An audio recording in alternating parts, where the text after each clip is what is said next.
Investimet në institucionet arsimore në Shkodër vijojnë të jenë në qendër të vëmendjes së bashkisë. Një investim i fundit është vendosja e kaldajës në shkollën 9-vjeçare Dëshmorët e Prishtinës, duke përmirësuar ndjeshëm, ngrohjen dhe mjedisin e brendshëm për nxënësit dhe stafin pedagogjik. Zëvendës drejtori i shkollës Sokol Zaimaj tha se ky investim plotëson një nevojë të kahershme të institucionit, duke krijuar kushte më të mira për zhvillimin e procesit mësimor. Ka një diçka pozitive se kur kena takime prind ose kur prindi vinë të shohin që në shkollë, jo vetëm te kaldaja, po edhe te pjesa tjetër, po investohet, me të thonë drejtën, ka një impakt shumë pozitiv.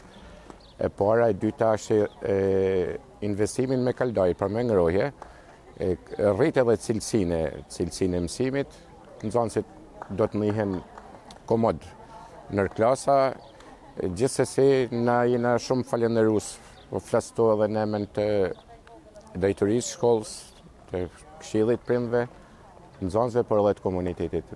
Për çka kena pa deri tash është prit me shumë pozitivitet. Këtë shkollë për hir të vërtetës nuk është investuar qysh në ditën e krijimit të saj.